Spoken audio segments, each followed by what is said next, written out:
we knew from watching their games that they're really organised. They like to build out of the back. They like to dominate possession of the ball. But we knew if we were organised, we had to stop that.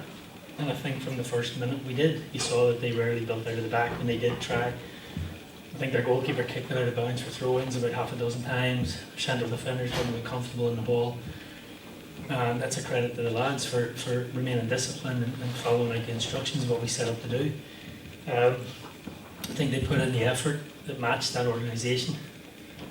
And when you suffer like that for each other, good things happen. They had to put in a big shift energy-wise, and I thought there was a lot of good performances all over the park. And a brilliant goal. Brilliant goal again. You know, Rory had been quiet to that point. He'd probably a few too many intricate passes here and there, but I think we've been shouting on at that point. Paul Miller, you know, stop trying these little dinks through, and all of a sudden he dinks one through, and Robbie rattles it in, so it goes out the window. But no, I thought that's Robbie. You know, he pops up at big moments of games and scores big goals, and that's that's why he's here. That's why we have him. I thought he was outstanding tonight. You know, sometimes Robbie's quiet in terms of his performance. You know that as well as I do, and he's hard on himself. Sometimes he'd say he wasn't good, he was rubbish, but he still pops up and scores. I thought tonight his performance matched the goal. Was very good. And your new recruits, they all seem to fit in pretty well. Yeah, I thought Gail has played at a high level. Hasn't played a game since February. So that gives you a sign of what's coming with him. Luke McCulloch hasn't played a game since February, so that gives you a sign of what's coming. Jamie McDermott hasn't played a competitive game in a similar time frame since March, so that gives you a sign of what's coming. So I think we've recruited well, we've strengthened the squad. I thought Shannon Lucas was outstanding. Since we came back after lockdown, I have to give him credit. He was one of the lads that trained the hardest in this whole lockdown, knowing that he couldn't take part in the cup matches. But he was the one that was pushing everybody every day. So, I mean, if you want to talk about a team player, that's him. I mean, he suffered every day here training hard and kicking people and to get them better for the Irish Cup. So he deserves a lot of credit. The way he pushed himself, knowing that you're not gonna play.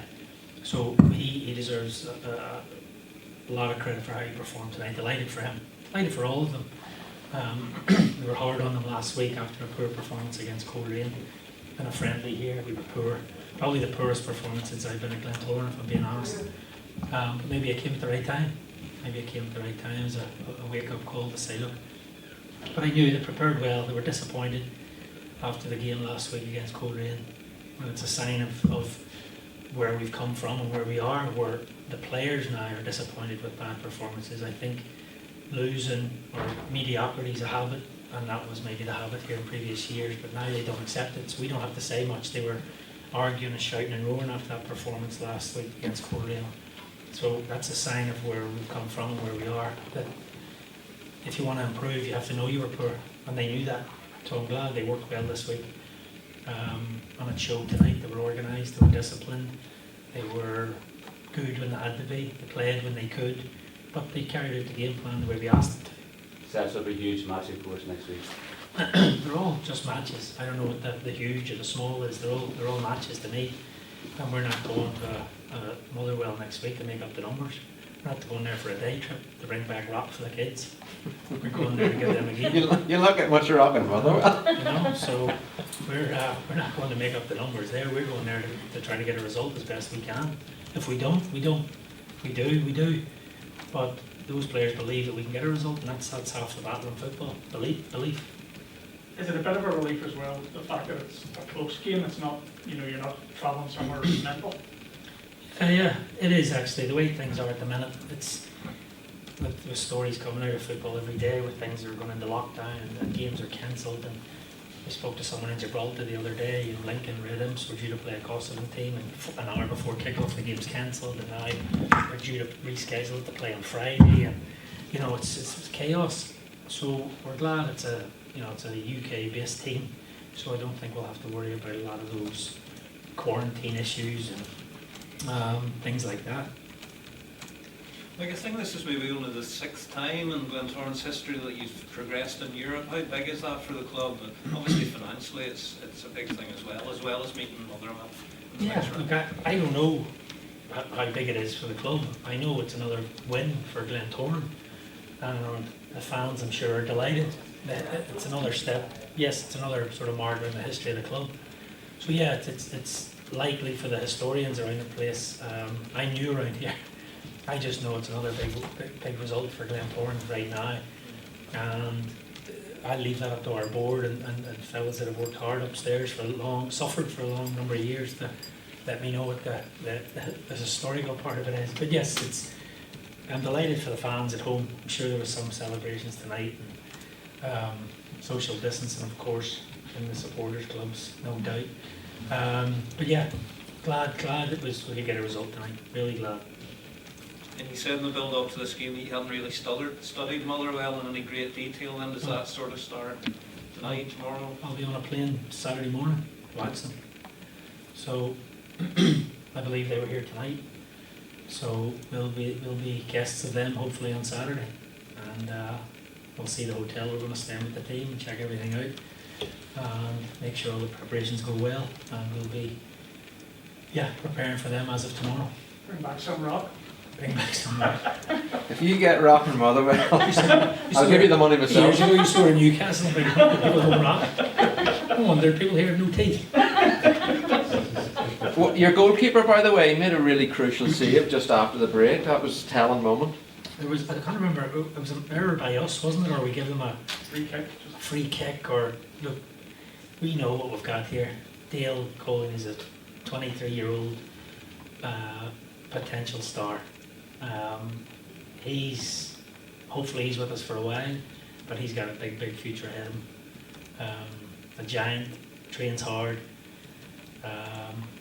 He's going to make a big difference for us, and wherever his career ends up, big difference for them. I know it was a while ago, but would Gail have a wee bit of inside knowledge for next week? Oh, absolutely. I'm sure he will. We haven't spoken to him about it again because he don't want to distract the players from this game. But for him to put in a shift like that, considering he hasn't played since February, and he only played 45 minutes against Coleraine the other night, so that was his first game other than 45 minutes on a friendly. Luke, we've taken our time with, because even though he was back to full playing for Tranmere in January and February, a long layoff like that, we wanted to ease him in. Obviously, his injury history was a concern, but we're confident that he'll be a real asset for this coming game and for the Irish League campaign coming up. So Jimmy O'Donovan's the same, had to sort of ease him in, but you think you saw flashes of what he can do with that turn of pace and his crossing ability. He flashed one across there, and I don't think anybody was fast enough to get in the box. I think Cameron Shearer was struggling to run with that t-shirt on.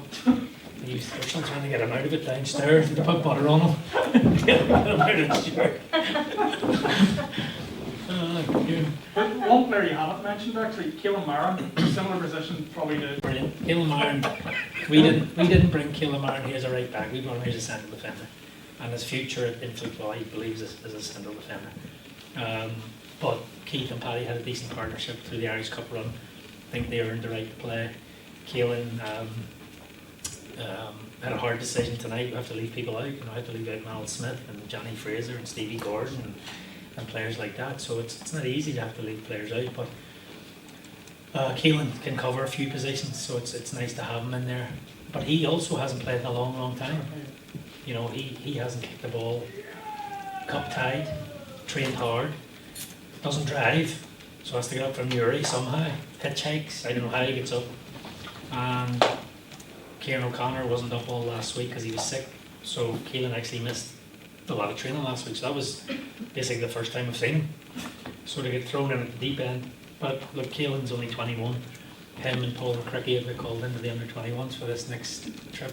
I think it's the lads called into that. Big Dale's been called into the Gibraltar senior team, so nice to have 4 international players in the squad. Will you do any more business, Mick, in the next week or so? No, not the next week or so. But this window's open until the end of September. So You expect more arrivals, though? not necessarily. I mean, these are every day is a test for these boys. If they show us that they've got the capability, then we think that this squad can compete in the Irish League for the upcoming season. We'll keep it. If we don't, we think we have the strength. We'll strengthen it. And that's how football works. every day those boys in training know that they have to compete against each other. And if they don't play. And if they don't compete or they're left out here, the only way you get in is just show up the next day and compete. And I think that's one of the biggest differences between last year when I came in. We had a strong 14 or 15, and once you get down there, some lads played well, they played the next week. Sometimes they played bad, they still played the next week. Or now we've got a situation if you don't train well, you don't play. So that's a competitive environment you need. You boys or ladies are no different. If you don't produce good work, you don't get paid, and that's the same in football. If you don't get it done, you don't play. You haven't seen our reports.